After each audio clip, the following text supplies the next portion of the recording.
so not creating new pieces of work. So, live art dance. We're the largest dance presenter east of Quebec City. Being a presenter means that we ourselves are not creating new pieces of work. As a presenter, our role is to be part of the circulation of dance. We take pieces of work that have already been created and share them with audiences. So live art dance has been active here in Chibouctouc for over 40 years, engaging with hundreds of thousands of audience and community members. We present an annual series of diverse dance works from local, national, and international dance artists, and we are a critical organization in the arts infrastructure of this province, an infrastructure this government claims to value.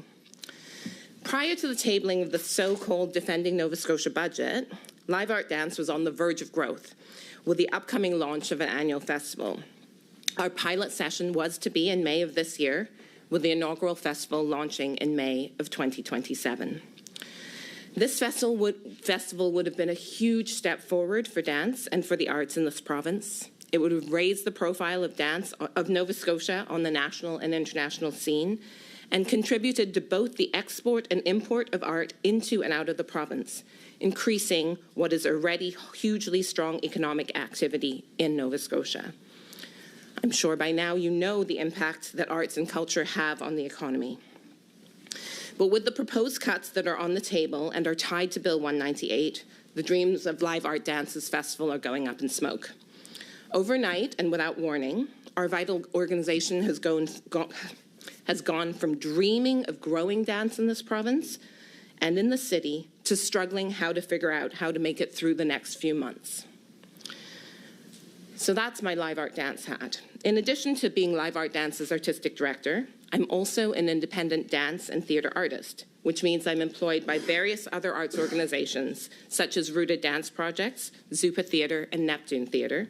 As a matter of fact, when I leave this room, I'll be going to rehearsal for Neptune Theatre's Come From Away. Arts organizations already operate on shoestring budgets, and employees often rely on work outside of their organizations to make ends meet. Yes, I'm employed by Live Art Dance, but I also desperately need my income from other organizations to keep my head above water. The people who run one organization supplement their income with employment from another organization, and that organization relies on partnership with a third organization, and that organization relies on its own partnership with a community organization, and so on. So, when things fall apart for one organization, the knock-on effects are huge. So we're not exaggerating when we say that the proposed cuts to the arts and culture sector are devastating. The government is complaining that we're yelling and screaming, but would you not do the same if your entire way of being was suddenly thrown into chaos? And yes, we are yelling and screaming. You may recognize my face. I've been on that soapbox in front of the legislature over the past few weeks. But we are also trying to have conversations. We have questions that deserve answers. How can the government justify drastically cutting revenue without consultation in some areas when the effects on the lives of Nova Scotians are this severe? How is this defending Nova Scotia? On one last personal note, I'd like to say that I'm also an immigrant. People often look at me and assume that I'm African Nova Scotian. Shout out to the 52 historic African Nova Scotian communities, but that's not actually the case. I'm from Ghana and the Philippines. When I moved to Canada, I went initially to Montreal, but in 2009, my husband and I chose to continue building our lives and raising our 2 children here. You have a minute left. We were privileged enough that we could have gone to many places, but we chose to come here. First to Antigonish, where my husband continues to work, and now here in Chibouctouc. One of the reasons my husband and I chose to be here is because we believed that Nova Scotia was somewhere where people could be their full selves. My 2 children, one is a performer and one is a deeply scientific thinker. Both my children deserve to follow their passions. My son with his mathematical mind and his daughter who loves to act, both deserve to be supported. I refuse to live in a province that says to my children that one of them has a way of living in the world that is more valuable to the other. I don't think that's the messaging we want to send to the children of our province. I thank you for your time this morning. I apologize for my tardiness. I've shared my thoughts with you despite the sense that this process is somewhat performative. I must ask, if the government was serious about listening to Nova Scotians, would they have gone through with passing the budget as it did yesterday, prior to the concluding of the public bills process? Would the Premier still be in Texas instead of in the province, listening to the only opportunity Nova Scotians have to speak directly to the legislation as it affects our lives? So your time is up, so thank you very much. We have questions from MLAs. The first question, MLA Taggart. Thank you, Chair, and I certainly appreciate you being here, and certainly interested in your I should interest is not the right word, but appreciate culture and dance and what you do. I guess what I want to know, because we're talking about the live art dance, I forget what you called it, but there's a theater or a weekend or whatever festival. Can you tell me the history of funding for that? So the festival... I just have to indicate you so your comments will be captured. So, Liliona, go ahead. Yes. So the festival is a new initiative, or was to be a new initiative. So Live Art Dance has been running a season. So that means that we have been presenting work over the course of every year. We bringing in artists from outside as well as presenting local artists. So the festival was to be a new event that would bring together dance programming in a concerted week of activities around dance that would be in addition to our current programming. Thank you. MLA Wozni. Thank you very much for your presentation. Bill 198, its principal role is to kind of capture changes to legislation that impact, revenue, how the government collects it, from what sources, sets tax rates, sets fines and levies and things like that.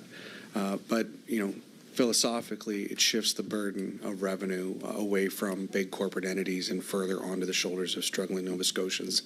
And that comes at the cost of funding for organizations like yours. I'm wondering if you can talk about the economic impact of a festival like the one that is no longer possible because of this bill and its relationship to the budget. So just hang on. Liliona, go ahead. The economic impacts would have been huge. One of the things that was to be done as part of our pilot session with funding from CCTH was that we were going to do modeling with exact numbers, but of course a festival with its we're attracting audience. That audience is going to restaurants. They're staying at hotels. They're going to other events. They're going on the Halifax Harbor Hopper, and they're doing all those things. So of course there's a huge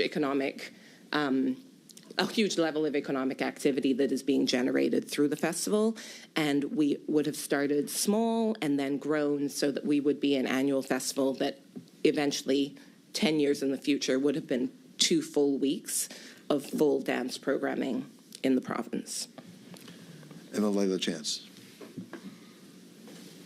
Hi, and just for the benefit, I'll just introduce myself, Lisa LaChance, MLA for Halifax, Citadel, Sable Island. And so you talked about the ecosystem and how things are connected, and that's one of the things that I guess I've been hearing so much about, right, is that like because of this 20% cut in one organization and this 30% cut, like the possibilities for partnership are limited. Could the government have done a better job of this? Say, not have decided to cut sectoral cuts, a month before the fiscal year started, and and I've been hearing about their tourism seasons are starting too. Liliona, there's about a minute left. Yes. So yes, absolutely. I mean, these proposed cuts came very last minute. Most of us are well into season planning for the next year, and we have had the rug ripped out from right under us without any warning. As I said earlier, it means that we aren't even sure. We're struggling to figure out how to get to the end of July. That is how tightly things are run for arts organizations. So if there are to be cuts, which obviously I don't support in any way, but it's made even worse that these cuts have happened with so little notice and no time to prepare. Great. Thank you very much. The time for questions from MLAs has expired. We'll move on to our next witness. We're going to revert back to witness number 1, which is virtual. It will be Andrea Erbeck. Thank you.